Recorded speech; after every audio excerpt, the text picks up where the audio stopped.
Assalamualaikum warahmatullahi wabarakatuh. Di sini saya akan menjelaskan tentang definisi ilmu dakwah, dalil hukum dakwah, tujuan dakwah, dan prinsip-prinsip dalam dakwah. Dakwah adalah ajakan atau seruan kepada seseorang untuk melakukan kebaikan agar bisa mengembalikan potensi fitri orang itu dan berada di jalan yang benar.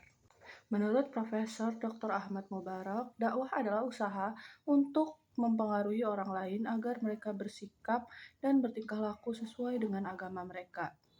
Menurut Syekh Ali Mahfuz, dakwah adalah mendorong manusia untuk berbuat kebajikan dan mengikuti petunjuk agama. Menurut Muhammad Nasir, dakwah adalah usaha untuk menyerukan serta menyampaikan pandangan dan tujuan hidup manusia di dunia. Kata dakwah berasal dari bahasa Arab yaitu kata kejada yad'u yang berarti seruan, panggilan, ajakan, atau jamuan. Dakwah merupakan kegiatan mengajak manusia untuk beriman dan taat pada Allah, Tuhan semesta alam, sesuai dengan akidah, akhlak, dan syariat Islam. Ilmu dakwah adalah ilmu pengetahuan yang mempelajari cara dan tuntunan untuk menarik perhatian manusia untuk menganut, menyetujui, dan melaksanakan suatu ideologi, pendapat, atau pekerjaan tertentu. Selanjutnya, dalil hukum dakwah. Dalam surat Yusuf ayat 108, Allah Subhanahu wa taala berfirman yang berbunyi, "Katakanlah hai Muhammad, inilah jalanku, aku dan orang-orang yang mengikutiku berdakwah, mengajak kamu kepada Allah dengan hujah yang nyata. Maha suci Allah dan aku tidak termaksud orang-orang yang musyrik." Dan dalam surah An-Nahl ayat 125, Allah Subhanahu wa taala berfirman, "Serulah manusia kepada jalan Tuhanmu dengan hikmah dan pengajaran yang baik dan berdebatlah dengan mereka dengan cara yang baik. Sesungguhnya Tuhanmu dialah yang lebih mengetahui siapa yang sesat di jalannya dan dialah yang lebih mengetahui yang mendapat petunjuk."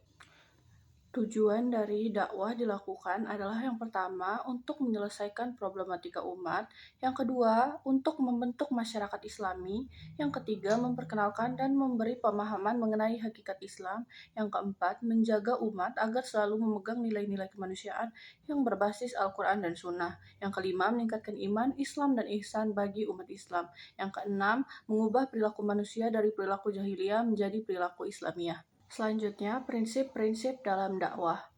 Prinsip-prinsip dalam dakwah antara lain yang pertama, al-hikmah, dakwah dengan bijaksana dan kearifan. Dalam praktik dakwah, hikmah sering diartikan sebagai cara pendekatan yang mengacu pada kearifan pertimbangan budaya. Yang kedua, ada al-maudah al-hasanah, dakwah dengan nasihat yang baik dan tutur kata yang lemah lembut. Yang ketiga, ada al-mujaddah al-ahsan, dakwah dengan dialog yang terbaik atau berdebat dengan cara yang paling indah, tepat, dan akurat. Selain itu, ada beberapa etika yang hendaknya dipatuhi oleh para juru dakwah, yaitu sopan, jujur, dan tidak menghasut. Dalam penyampaian dakwah, Nabi Muhammad SAW menggunakan berbagai macam metode, seperti metode sembunyi-sembunyi, dakwah secara terang-terangan, politik pemerintah, surat menyurat, peperangan, pendidikan, dan pengajaran agama. Kesimpulannya, tujuan utama dakwah adalah mewujudkan kebahagiaan dan kesejahteraan hidup di dunia dan akhirat yang diridhoi oleh Allah Subhanahu wa taala, yakni dengan menyampaikan nilai-nilai yang dapat mendatangkan kebahagiaan dan kesejahteraan yang diridhoi Allah Subhanahu wa taala dari segi atau bidangnya masing-masing. Terima kasih.